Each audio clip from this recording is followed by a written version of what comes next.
Good morning, one and all. So today we are going to solve the chapter question paper of biology April 2019.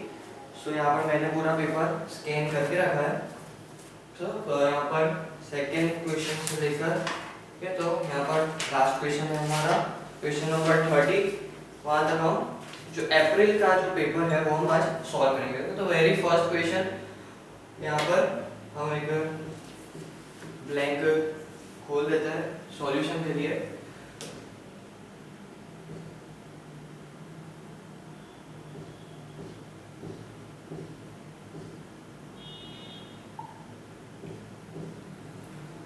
तो यहाँ पर हम paper solve करेंगे तो हमें बहुत ज़्यादा आइडिया आ जाएगा कि what are the questions which are important to study focus on and what are the major topics in which the question maker जो पेपर बनाता है उनको कौन से टॉपिक्स या फिर हम उसे कहेंगे हॉट टॉपिक्स कौन सा है जिस पर मैक्सिमम क्वेश्चंस हमारे रहते हैं.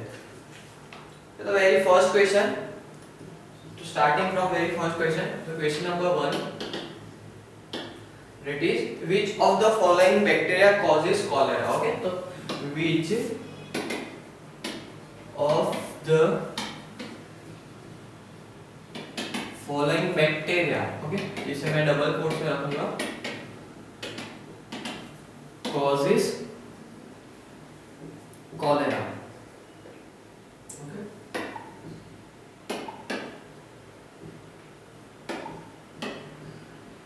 कॉलेरा. ओके, तो यहाँ पर कॉलेरा डिजीज है जो कि एक बैक्टीरिया से होती है. तो वो बैक्टीरिया का नाम बताते हैं जिसमें वहां पर हमारा फर्स्ट ऑप्शन है यहाँ पर vibrio cholera. Second option is rhizobium. Third option is Acetobacter.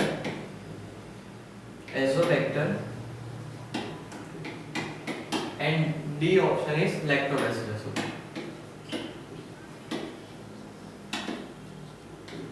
Okay, तो यहाँ पर क्लियरली शो हो रहा है कि जो विब्रियो कॉलेरा है वो यहाँ पर बैक्टीरिया रहता है जिसकी वजह से कॉलेरा डिजीज होती है. और इन तीनों फीचर्स की जब इन तीनों जो बाकी के माइक्रो ऑर्गेनिजम्स है उसकी बात करें तो यहाँ पर जो लैक्टोबैसिलस है वो यहाँ पर लैक्टिक एसिड फॉर्मेशन करता है. लैक्टिक एसिड हम कॉन्ट्राडिक्ट मेथड यूज कर सकते हैं स्पेसिफिकली जब एमसीक्यूज आए कि अगर हमें आंसर नहीं पता और फंक्शंस पता है इन तीन चारों के ऑप्शंस के तो हम राइट ऑप्शन सिलेक्ट कर सकते हैं. ओके, जो लैक्टोबैसिलस वो यहाँ पर लैक्टिक एसिड्स प्रोड्यूस करते हैं. और यहाँ पर एक कॉमन फीचर्स रहते हैं राइजोबियम और acidobacteria nitrogen fixing. Okay, nitrogen fixing करते हैं तो हम पता लगा सकते हैं कि विब्रियो कॉलेरा जो कि नेम भी सिमिलर आ रहा है तो यहाँ पर जो बैक्टीरिया नाम है विब्रियो कॉलेरा ही कॉलेरा के पीछे रीजन होगा. Okay, so our next question is one of the macronutrient given below play key role in food production and normal growth of plant. Okay, यहाँ पर कंफ्यूज करने वाला क्वेश्चन है जो कि फर्स्ट ऑप्शन है जो कि है बोरॉन. ओके, और क्वेश्चन में हमें दिया गया है मैक्रोन्यूट्रिएंट. ओके, तो हम पहले देखेंगे कि मैक्रोन्यूट्रिएंट्स और माइक्रोन्यूट्रिएंट के बीच में हमने पहले पढ़ा है तो एक बार रिवाइज कर लेते हैं. दैट मैक्रोन्यूट्रिएंट्स उसे कहते हैं जिसकी अमाउंट प्लांट की बॉडी के ग्रोथ के लिए 10⁹ mm से ज्यादा चाहिए. ओके, तो यहाँ पर मैक्रो का है मींस ज्यादा और माइक्रो होगा तो कम. तो यहाँ पर जो बोरॉन है हमारा बोरॉन एलिमेंट है वो एक माइक्रो न्यूट्रिएंट्स होता है. That's why we are not going to include boron into the macro nutrients. तो हमें मैक्रो न्यूट्रिएंट्स पूछा है तो यहाँ पर फिर आंसर होगा carbon.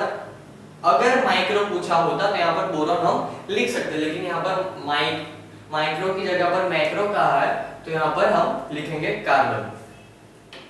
Next is name the complex tissue which function as a unit to conduct water and upward root, okay, from roots to leaves. यहाँ पर ओके, तो फंक्शन दिया है कॉम्प्लेक्स टिश्यू. यहाँ पर दो टाइप के टिश्यू है, simple tissue and complex tissue. तो सिंपल टिश्यू वो है पेरेन्काइमा, कोलेन्काइमा, स्क्लेरेन्काइमा जो कि एक टाइप के सेल्स से फॉर्म होते थे, लेकिन जो कॉम्प्लेक्स टिश्यू है जिसमें बहुत सारे सेल्स मिलकर एक टिश्यू बनाते हैं जिसे कहते हैं कॉम्प्लेक्स टिश्यू, वो दो टाइप के थे हमारे पे, एक जाइलम था एंड एक फ्लोएम था।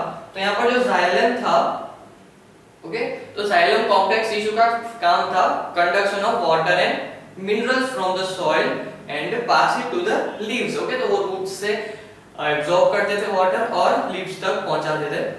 नेक्स्ट जो था वो फ्लोएम था, जो कि फूड के ट्रांसपोर्टेशन को, ओके, फूड के ट्रांसपोर्टेशन करता था। तो यहाँ पर बात की गई है कंडक्ट वाटर एंड मिनरल्स की, तो हम जाइलम इसका राइट आंसर है, ओके। तो next is identify, third fourth, identify the fluid in cavities of the brain, okay. तो यहाँ पर हम कॉन्ट्राडिक्ट मेथड यूज करेंगे, दैट इज प्लाज्मा, ओके। तो प्लाज्मा तो पूरी बॉडी में प्रेजेंट है, तो जनरली एमसीक्यू में स्पेसिफिक आंसर आता है, जनरलाइज्ड टॉपिक नहीं आता, तो यहाँ पर हम प्लाज्मा को कैंसिल आउट कर देते हैं।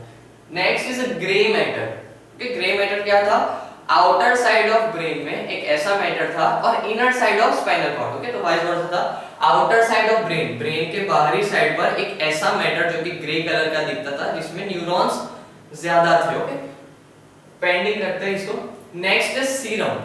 अब सीरम भी बॉडी में फ्लो होता है, ओके। जब आपने सीरम सुना होगा, जब बॉडी में वीकनेस आती है तो उसे हम सीरम दे देते, जो ग्लूकोज के बॉडी देते हैं वो सीरम होता है, तो यहाँ पर सीरम भी नहीं आएगा। Next is cerebrospinal fluid, okay. यहाँ पर एक कॉमन फ्लूइड रहता है, सेरेब्रो मींस सेरेब्रम में, और मींस ब्रेन में, और स्पाइनल मींस स्पाइनल कॉर्ड में। तो यहाँ पर सेरेब्रोस्पाइनल फ्लूइड है वो प्रेजेंट रहता है कैविटीज ऑफ ब्रेन में। Grey matter plus white matter, okay, white matter present रहते हैं but they are not fluid, okay. तो यहाँ पर फोर्थ का आंसर हो गया हमारा cerebrospinal fluid. The fifth one, that is a choose plant hormone that induce parthenocarpy, okay। तो यहाँ पर जो पार्थेनोकार्पी इंड्यूस करता है, ऑक्सिन नहीं होगा, इथाइलिन नहीं होगा, क्योंकि वो राइपनिंग ऑफ फ्रूट के लिए फंक्शन रहता है। लैक्टिक एसिड तो कोई हार्मोन ही नहीं है, तो यहाँ पर जो हमारा गिबरलिंस है, गिबरलिंस, वो यहाँ पर प्रॉपर्टी रहती है गिबरलिंस की, that they can induce parthenocarpy. Parthenocarpy means fertilization of food, sorry, making of new fruits without fertilization, तो यहाँ पर गिबरलिंस इसका आंसर है। The next one, identify the following, okay. तो ये एक स्टेज है, ओके, एक स्टेज है डेवलपमेंट का, ओके, डेवलपमेंट हो रहा है, एक डेवलपमेंट ऑफ एक्स, ओके। तो हमें एक्स क्या है वो बताना है। पहली बात सैक, ओके, सैक लग नहीं रहा, लीफ लग नहीं रहा, सीड कोट, ओके। तो सीड कोट मान लेते हैं कि सीड कोट तो आउटर कोट होगा, बाहर का होगा। And next one is embryo, तो ओके, तो हम याद करें कि डेवलपमेंट ऑफ एम्ब्रियो जब हमने प्लांट ग्रोथ एंड डेवलपमेंट देखा था, तब डेवलपमेंट में एक हार्ट शेप्ड स्टेज आता था, ओके। तो ये हार्ट शेप स्टेज ही है जिसका आंसर है embryo. Seventh question, that's with reference of organization to the life, okay. जब लाइफ के ऑर्गेनाइजेशन की बात करें तो राना टिग्रीना, जो कि एक नाम है, साइंटिफिक नेम है, वो कौन सी कैटेगरी में है? कम्युनिटी, ऑर्गेनिज्म, स्पीसीज, या फिर bio. Bio is a collection of 2 to 3 species. अगर प्लांट्स, एनिमल्स, हर्बिवोरस, कार्निवोरस साथ में रहते तो हम कहते हैं बायो। ऑर्गेनिज्म इज एक single organism. Community means different type of species group together, जिसे कहते हैं हम कम्युनिटी। और ये स्पीसीज है जो कि हो जाता है राना टिग्रीना, एक फ्रॉग है।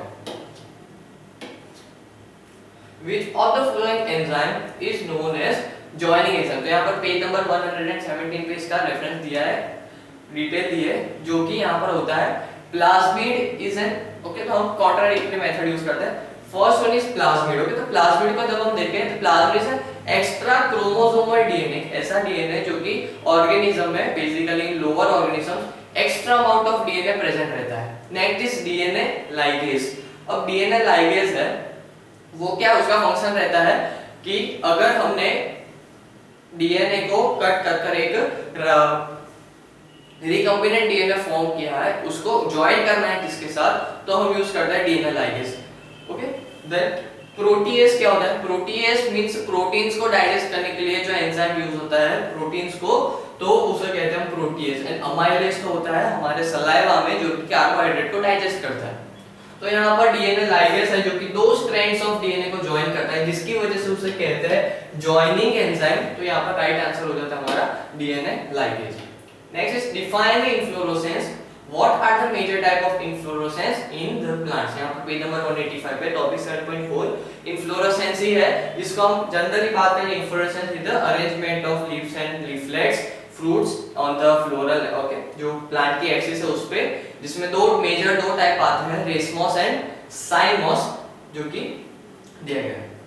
Observe the given diagram. ये तो डायग्राम है जिसमें एक में ओपन स्टोमाटा है, एक में क्लोज स्टोमाटा है। Are these type of stomata found in monocot and dicot? तो यहाँ पर एक कंफ्यूजिंग करने वाला है कि डाइकॉट है उसमें तो ऐसा भी स्टोमाटा होता है, जब ओपन होगा तो ऐसा दिखेगा और क्लोज होगा तो ऐसा दिखेगा। लेकिन जब हम मोनोकॉट की बात करें, जो भी मोनोकॉट प्लांट्स रहते हैं जैसे कि ग्रासेस हो गया, तो यहाँ पैरेलल वेनेशन जिनमें दिखता है, तो मोनोकॉट प्लांट्स में जो स्टोमाटा होते हैं वो डंबल शेप्ड रहते हैं, ओके, ऐसे रहते हैं,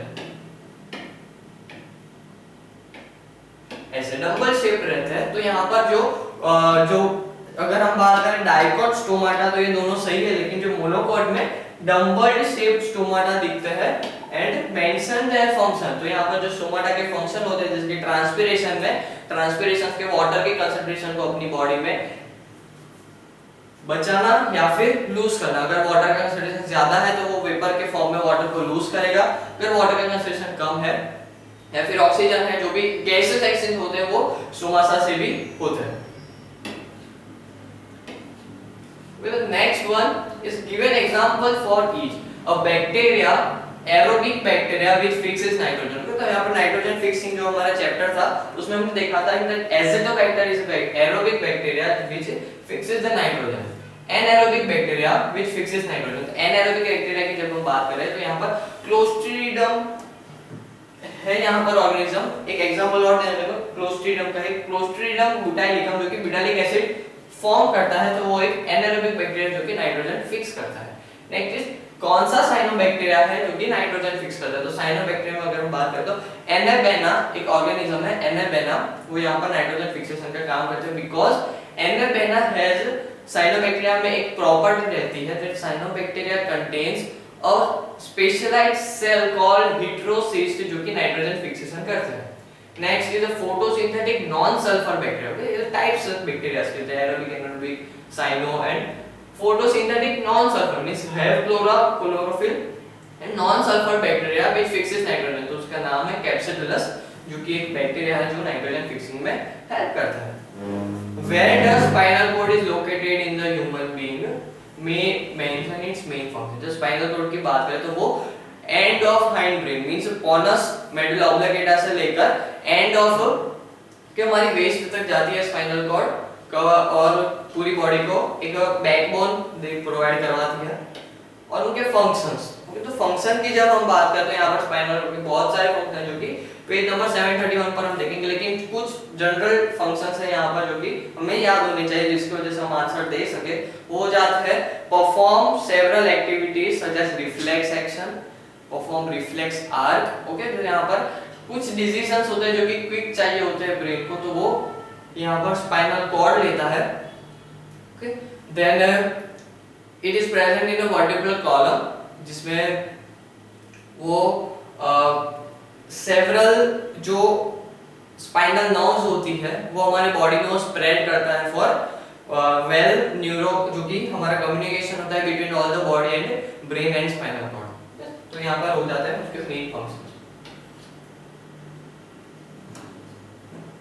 गिव रीजन है जिसमें मैंने कुछ स्टडी करके रखी है that habitat is called an address of organism. जो हैबिटेट रहता है हमारा उसे हम एड्रेस ऑफ ऑर्गेनिज्म क्यों कहते हैं? Because habitat is a place where organism feel secure. Okay, तो हैबिटेट मींस जहां हम रहते हैं वो ऐसी प्लेस होती है जहां पर हम सिक्योर रहते हैं from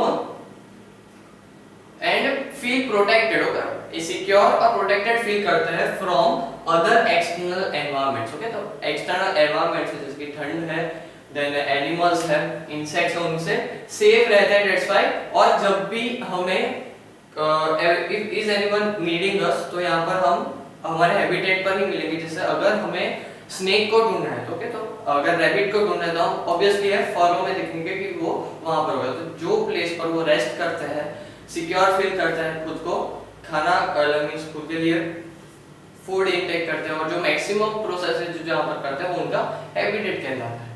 next, fins are the adaptation of fish to aquatic life. तो जो फिन्स है फिशेस में तो एक एडेप्टेशन हम कह सकते हैं, क्योंकि as they are living in aquatic life, जो वो एक्वेटिक लाइफ जी रहे हैं तो उनके पास फिन्स होना जरूरी था जिसकी वजह से वो स्विम कर पाए, और जो कि उनकी अदर प्रोसेस है जैसे कि खाना खाना, तो वो अब यहाँ पर एक्वेटिक है तो वाटर में से ही सब कंज्यूम करते होंगे, तो यहाँ पर फिन्स एक एडेप्टेशन मान सकते हैं जिसकी वजह से जो फिश है वो जी सकती है in water.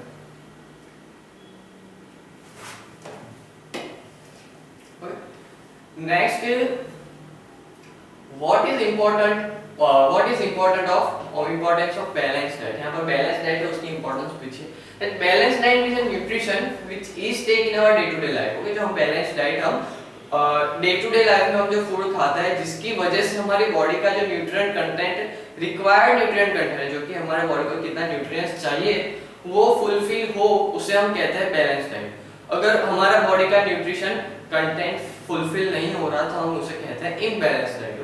And each day because a proper balanced diet is necessary for okay, तो यहाँ पर overall development of the body. Okay, तो यहाँ पर जो प्रॉपर बैलेंस्ड डाइट यहाँ पर नेसेसरी रहती है for overall development of body, and जिसकी वजह से हम एक नेसेसरी इंटेक करते हैं न्यूट्रिएंट्स का, जिसे हम कहते हैं balanced diet.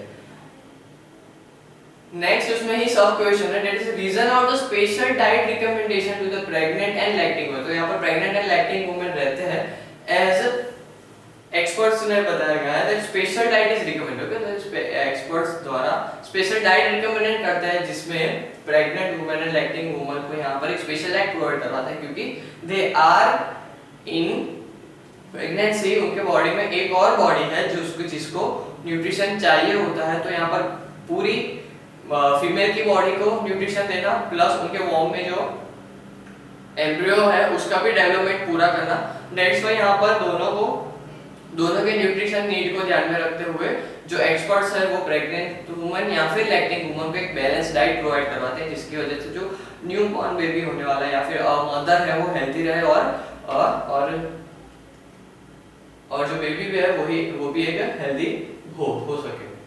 Why are the testes located outside the abdominal cavity? यहाँ पर एक रीजन है कि जो टेस्टिस रहता है उनका फंक्शन होता है स्पर्मेटोजेनेसिस, मींस स्पर्मेशन का फॉर्मेशन करना। तो यहाँ पर जो स्पर्मेशन का फॉर्मेशन है उनकी भी कुछ रिक्वायरमेंट्स रहती है, जैसे कि 2 to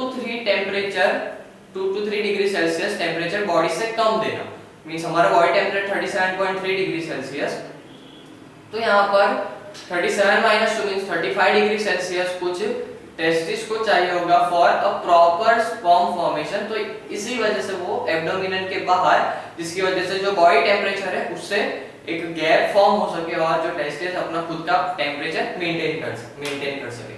name the pouch in which they are present, और पाउच जिसे हम कहते हैं स्क्रोटम, SCROTUM, स्क्रोटम, जिसके अंदर वो रहता है जो कि यहाँ पर टेम्परेचर मेंटेन करने में हेल्प करता है।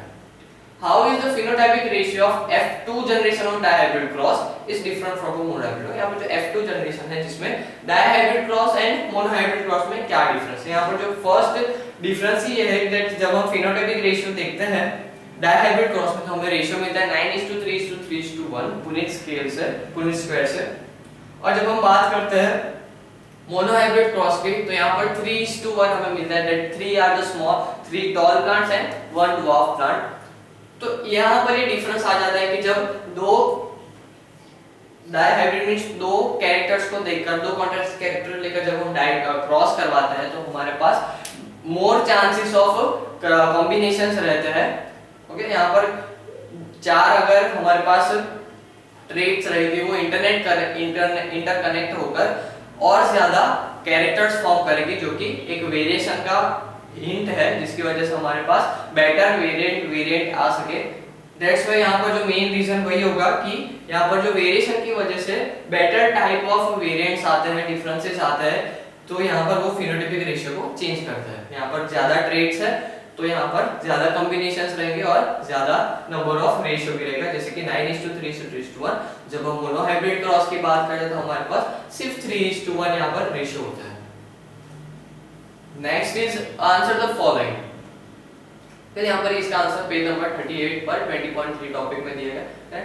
Which phase of growth curve shows rapid and maximum growth? यहाँ पर एक log phase है, ओके, जिसे हम कहते हैं log phase, जिसमें डेवलपमेंट होता है, इनिशियल डेवलपमेंट होता है, तो यहाँ पर वो उसका रैपिड एंड मैक्सिमम ग्रोथ यहाँ पर शो होता है।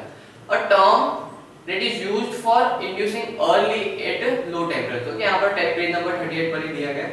Name the specially designed equipment used to measure the rate of growth of shoot plant, तो यहाँ पर एक ऑक्सेनोमीटर यहाँ पर डेवलप किया गया है जो कि एक प्लांट के ग्रोथ को कैलकुलेट करता है ना। What is hypothetical plant hormone which is responsible for initial, यहाँ पर फ्लोरिडीन ऐसा एक हार्मोन है, FLORIDIN है, जिसकी वजह से यहाँ पर प्लांट में फ्लावर इंड्यूस होते हैं। Draw NEET diagram of human lungs, फिर यहाँ पर एक नीट डायग्राम ह्यूमन लंग्स का बताना है, तो हम देखेंगे लंग्स के डायग्राम को, जिसमें हमें शो करना है, जिसमें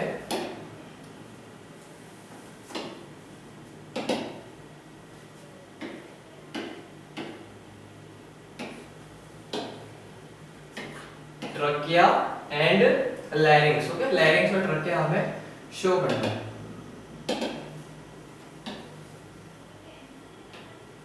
ओके, तो ये लंग्स हो जाता है हमारा। यहाँ पर एल्वियोलाई है जो कि functional structural unit of lungs है। तो यहाँ पर जो है हमारा लैरिंग्स प्रेजेंट रहता है, जो कि इसोफेगस और के जस्ट बाजू में रहता है, एंड लैरिंग्स एंड दूसरा है ट्रकिया जो कि सी शेप यहाँ पर रहता है, जो कि लंग्स में जाने के लिए एंड नीचे की ओर इसोफेगस के साथ साथ नीचे ट्रकिया में जाता है। तो ऐसा डायग्राम आपको ड्रॉ करना है जिसमें लैरिंग्स एंड ट्रकिया जो कि है वो अच्छे से शो हो सके। यहाँ पर लिखा है NEET diagram of human lungs and label the larynx and trachea parts. Right any 4 advantage of biodiesel. अब बायोडीजल क्या रहता है? बायोडीजल में जो कि वेस्ट, ह्यूमन वेस्ट है, उसमें से डीजल बनाया जाता है, फ्यूल बनाया जाता है। तो उसके एडवांटेजेस है कि दे आर वेस्ट से बना है, जिसकी वजह से कोई लॉस नहीं होता, जो मेंटेनेंस है और जो एक्सपेंस है बहुत नेग्लिजिबल रहता है। नेक्स्ट उसका एडवांटेज ये रहता है कि वो इजीली अवेलेबल रहता है। Next advantage is it is eco friendly. Another advantage that is they are producing less pollution as compared to fossil fuels. Next advantage that they are more efficient, not as compared to fossil fuel, but they are efficient, they can use as a fuel. And the last advantage of biodiesel that is उसकी वजह से जो develops हो गया उसका remaining part होगा वो हम फर्टिलाइजर्स में यूज कर सकते हैं। Right, any 2 effects of the following. अगर excess of intake iron intake हो जाएगा तो हमारे बॉडी में क्या डिफरेंस होगी? And excess intake of vitamin D, excess intake of vitamin D देंगे तो यहाँ पर बोन्स की डिजीज रहेगी, and excess intake of iron रहेंगे तो यहाँ पर आयरन की हाइपर प्रेजेंट, ओके, तो यहाँ पर ज्यादा प्रेजेंट है हाइपर कंसंट्रेशन की वजह से, आयरन की हाइपर कंसंट्रेशन की वजह से हमारी बॉडी जो कि है वो कलर चेंज करेगी, ऑलमोस्ट ब्लू समथिंग चेंज हो जाएगा कलर, और हमें मेजॉरिटिकली जो विजन की एंड टेस्ट की रिलेटेड यहाँ पर हमें प्रॉब्लम्स फेस होगी। Right, short note on mode of nutrition in yeast. Okay, yeast जो कि वो माइक्रो ऑर्गेनिज्म है। Mode of nutrition, okay, nutrition की बात बताइए। तो यहाँ पर जो न्यूट्रिशन से पहले हम देख ले, ओके, तो न्यूट्रिशन जब हम करेंगे तो वो एक पहले ये देख लें कि वो एक एनारोबिक बैक्टीरिया है, एनारोबिक माइक्रो ऑर्गेनिज्म है। तो यहाँ पर एनारोबिक है तो वो जो हमारा कर्ड बनाता है, ओके, जो हम कर्ड बनाते हैं उसमें यीस्ट प्रेजेंट रहता है। तो यहाँ पर जो एनारोबिक रेस्पिरेशन करके वो अपना न्यूट्रिशन लेता है और कर्ड की फॉर्मेशन करता है, जिसके बाय प्रोडक्ट में वो एक लैक्टिक एसिड छोड़ता है। ओके, यीस्ट एक लैक्टिक एसिड छोड़ता है जो कि कर्ड फॉर्म करता है। तो यहाँ पर जब कर्ड फॉर्मेशन करता है तो उनके लिए न्यूट्रिशन का काम भी हो जाता है और हमारे लिए रेस्पिरेशन के एंड में कर्ड भी फॉर्म हो जाता है। इस वजह से हम यीस्ट को यूज करते हैं कर्ड में और वही उनका रेस्पिरेशन में करता है। सेक्सुअल रिकॉम्बिनेशन इन बैक्टीरिया। अब सेक्सुअल रिकॉम्बिनेशन बैक्टीरिया की जब हम बात करते हैं तो बैक्टीरिया सेक्सुअली रिप्रोड्यूस करता है, कब करता है? तो वो क्या करता है, जो दो माइक्रोऑर्गेनिज्म, ओके, तो यहाँ पर एक बैक्टीरिया हो गया, बैक्टीरिया हो गया, तो यहाँ पर जब वो सेक्सुअल रिप्रोडक्शन करेंगे तो यहाँ पर वो एक ब्रिज फॉर्म करेंगे दोनों बैक्टीरिया के बीच में, जिसकी वजह से यहाँ पर वो अपना जेनेटिक मटेरियल ट्रांसफर करेंगे, या फिर गैमेट्स के फॉर्म में हो या फिर नेकेड जेनेटिक मटेरियल हो, वो जेनेटिक मटेरियल ट्रांसफर करेंगे और यहाँ पर जो फीमेल पार्ट होगा वो यहाँ पर फ्यूजन होगा यहाँ पर, और वो रिकॉम्बिनेंट डीएनए फॉर्म करेंगे और then they are converted into young one. Okay, तो यहाँ पर जो सेक्सुअल रिकॉम्बिनेशन से डेवलप किया गया होगा बैक्टीरिया को, वो यहाँ पर जेनेटिकली रिकॉम्बिनेंट रहेगा। Next is sinoatrial node is called a pacemaker in the heart. तो साइनोएट्रियल नोड, ऐसे नोड कहते हैं, वो एक नेचुरल पेसमेकर है जो कि हमारे हार्ट को कंटीन्यूअस बीट करवाता है। That's why this is called a pacemaker. उनके पीछे मैकेनिज्म क्या है कि जो ऐसे नोड है वहां पर इलेक्ट्रिकल सिग्नल जनरेट होता है, ऐसे नोड प्रेजेंट होती है जिसमें से इलेक्ट्रिकल सिग्नल जनरेट होता है जो कि हार्ट को सिग्नल देता है, और वो इलेक्ट्रिकल सिग्नल्स आते हैं ब्रेन से, ओके, जो यहाँ पर इनवॉलंटरी फंक्शन को परफॉर्म करने वाला जो सेरेबेलम में पार्ट रहता है और हाइंड ब्रेन में जो प्रेजेंट रहता है मेडुला ऑब्लिंगेटा पोनस में, तो वो यहाँ से सिग्नल्स आते हैं ऐसे नोड में, और ऐसे नोड फिर हार्ट को कंटीन्यूअस रिदमिक कॉन्ट्रैक्शन यहाँ पर करने के लिए कमांड देता है। That's why this is known as artificial natural pacemaker of heart. Person with blood group O called universal group, क्योंकि ब्लड ग्रुप O जो होता है उसमें कोई भी एंटीजन प्रेजेंट नहीं होता, A का भी नहीं और B का भी नहीं, तो जो यूनिवर्सल डोनर कहलाता है, क्योंकि विदाउट एनी एंटीजन वो सभी को अपना ब्लड है वो डोनेट कर सकते हैं। Differentiate between monocot stem and dicot stem. जो monocot stem and dicot stem रहता है, तो यहाँ पर स्टेम की जब हम बात करें तो मैं एक डायग्राम ड्रॉ करूंगा। Okay, monocot stem and dicot stem.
अब ये है मोनोकॉट स्टेम और डाइकॉट स्टेम। ओके, बाकी सबका ऊपर तो सेम ऑलमोस्ट सेम रहता है, लेकिन डिफरेंस है वो यहाँ पर पेरिसाइकल में, जो उनका सेंटर पार्ट है उसमें है।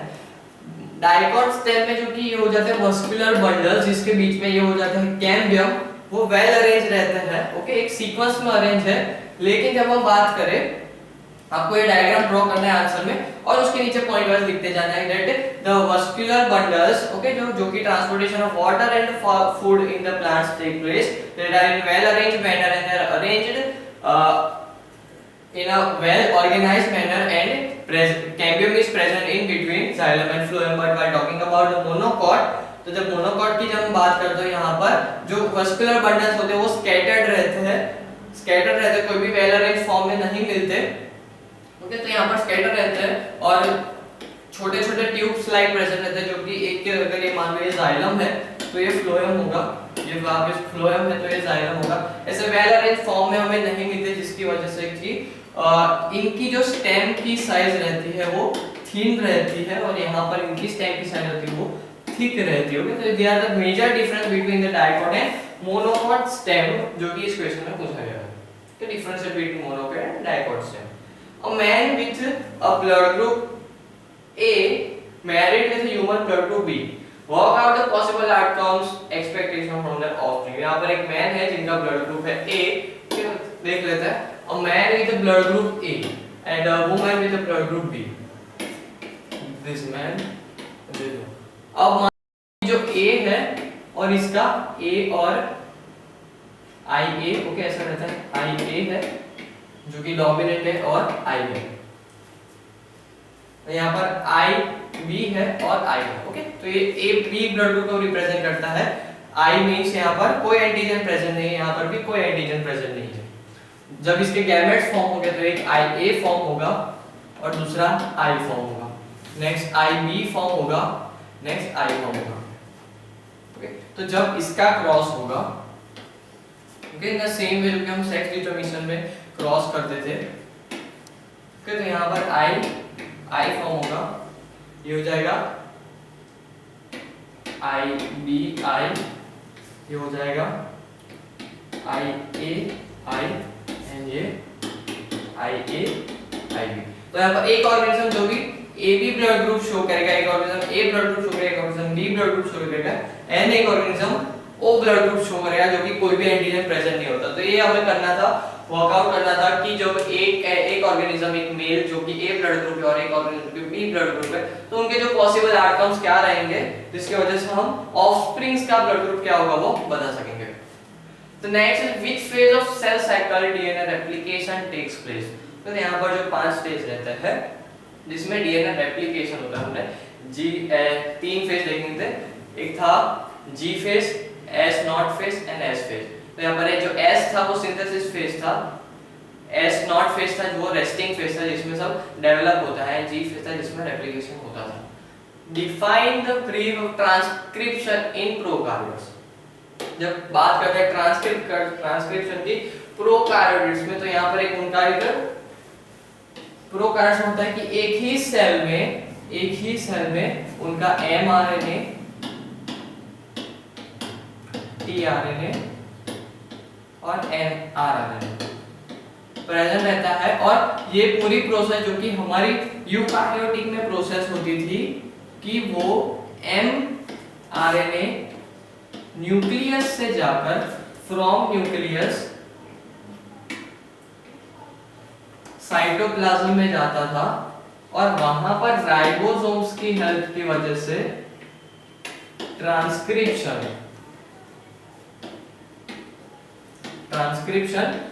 होता था, ओके। तो लेकिन यहाँ पर हमें यूकार्योटिक का नहीं पूछना, जिसके वजह से यहाँ पर प्रोकार्योटिक की जब बात करें तो यहाँ पर जो ट्रांसफर हो रहा है कि वो न्यूक्लियस से निकलकर, न्यूक्लियोलस से निकलकर साइटोप्लाज्म में जाकर राइबोसोम्स के साथ जो यहाँ पर ट्रांसक्रिप्शन हो रहा है। लेकिन ये सारी प्रोसेस प्रोकार्योटिक में होती है वन कंपार्टमेंट में। आपको वर्ड यूज करना है, the all processes of transcription takes place in one compartment, less energy means ATP is required, less proteins are synthesized, okay. तो ट्रांसक्रिप्शन क्या है, प्रोटीन सिंथेसिस है, तो mRNA है, तो ओके, तो less protein coding takes place, okay, क्योंकि एक प्रोकार्योटिक सेल है जिसमें ज्यादा प्रोटीन सिंथेसिस का काम नहीं होता, एक स्पेसिफिक थोड़े ही प्रोटीन्स फॉर्म किए जाते हैं। दैट्स व्हाई ये यहां पर पॉइंट्स हो जाते हैं that less ATP is required, all process takes place in one compartment, all the phases जो कि ट्रांसक्रिप्शन के हैं वो सारे एक ही फेज में प्रेजेंट रहते हैं, एंड जो डीएनए की कोडिंग रहती है फॉर प्रोटीन सिंथेसिस, ट्रांसक्रिप्शन वो भी छोटी होती है as compare to eukaryotic cell. Draw systematic diagram of carbon cycle. तो यहाँ पर कार्बन साइकिल को हमें बनाना है। अब मैं आपको शॉर्ट में बताना चाहता हूँ कार्बन साइकिल कैसे बनाते हैं।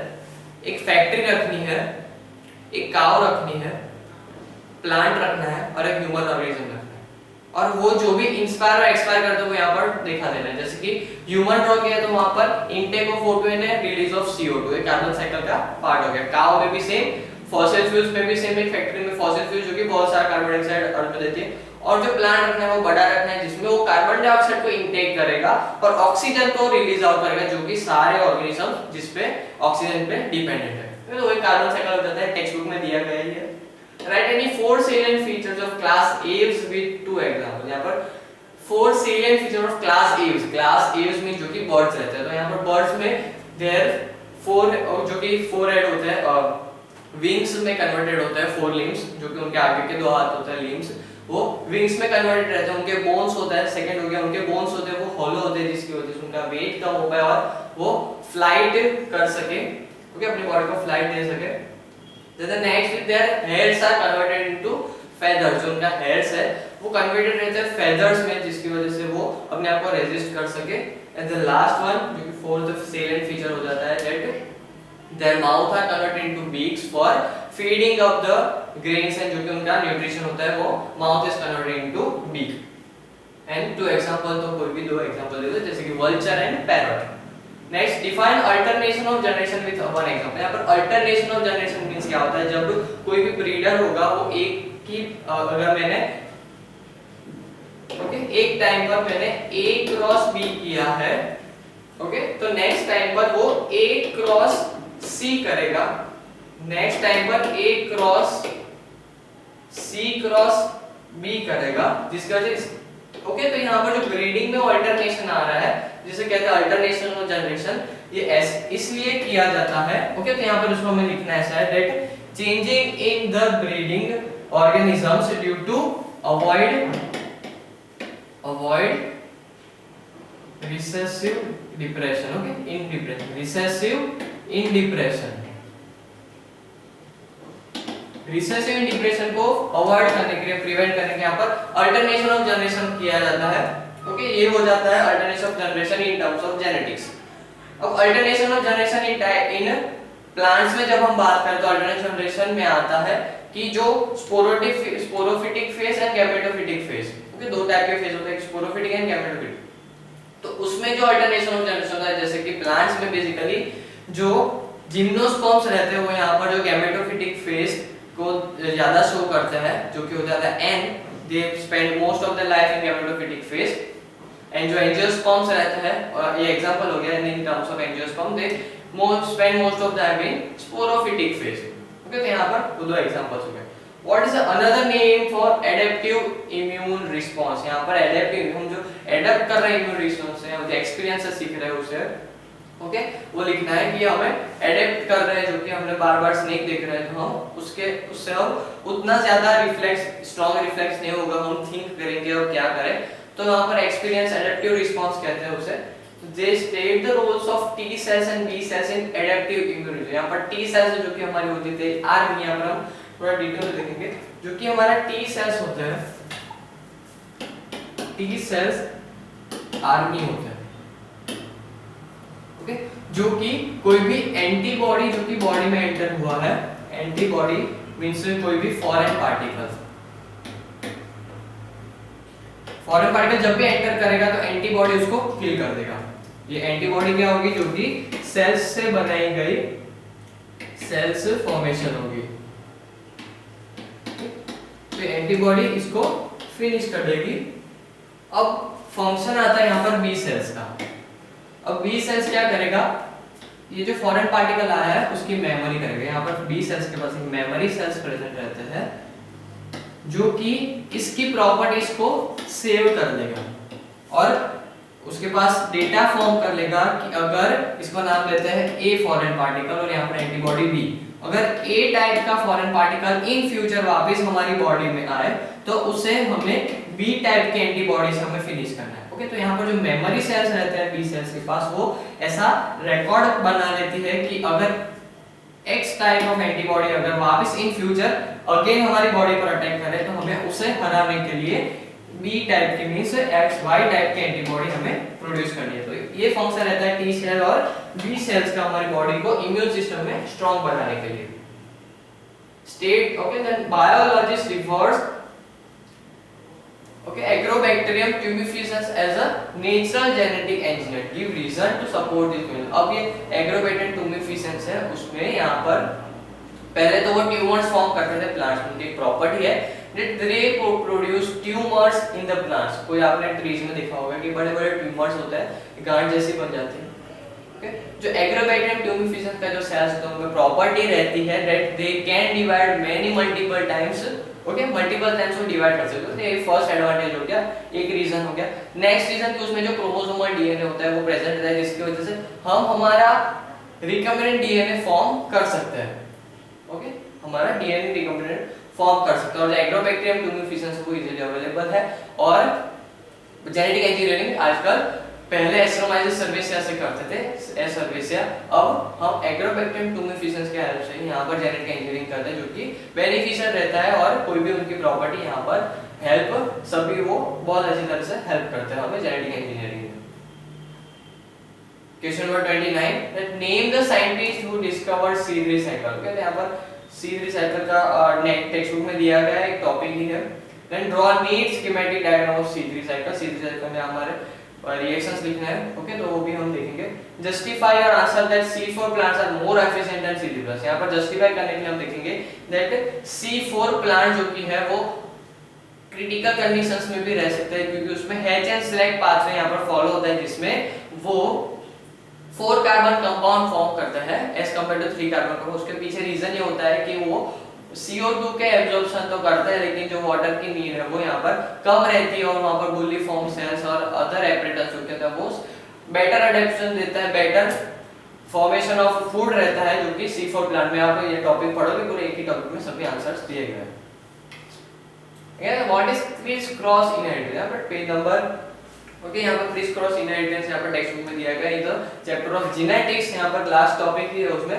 Why is red green colour blindness are more common in males and female. Red green colour में कलर ब्लाइंड क्यों कॉमन है, and how is colour blind inherited. Okay, यहाँ पर कलर ब्लाइंड का हमारा पूरा एक टॉपिक है समथिंग जेनेटिक्स में, ह्यूमन हेल्थ एंड डिजीज में ये टॉपिक है कलर ब्लाइंड का, वहां पर दिया गया है, फ्लो चार्ट भी वहीं पर दिए गए उसके नीचे ही। And why red green colour blindness is more common, क्योंकि यहाँ पर जो रेड ग्रीन कलर है वो यहाँ पर मोस्ट अट्रैक्टिव कलर रहता है। एंड जो रेड ग्रीन कलर बेसिकली रहता है उसमें हमें माइंड को डिटेक्ट करने में वो पहले डिटेक्ट करते हैं प्राइमरी कलर्स, बिकॉज ओके, तो बाकी सारे कलर्स इन दोनों कलर से ही कॉम्बिनेशन की वजह से आई फॉर्म करके that's why red green colour are the most common in colour blind. तो यहाँ पर we have completed our question paper of 2019 biology. I hope सबको समझ से सब क्लियर हो गया, एंड कोई भी डाउट हो तो यू कैन आस्क, कोई भी क्वेश्चन में डाउट हो तो। एंड टेक्स्ट बुक को रिफर करना, बाकी सब बाद में पढ़ना, फर्स्ट टेक्स्ट बुक को प्रीफर करना। और now time to solve question paper. आपके पास जितने भी क्वेश्चन पेपर एनआईओएस की साइट पर क्वेश्चन पेपर्स प्रेजेंट है वो आपको डाउनलोड करके सॉल्व करो, जिसकी वजह से जो रिपीटेड क्वेश्चन है वो आपको पता चले कि कौन से क्वेश्चन है वो रिपीट हो रहे हैं, आप अच्छे से एग्जाम दे पाओ।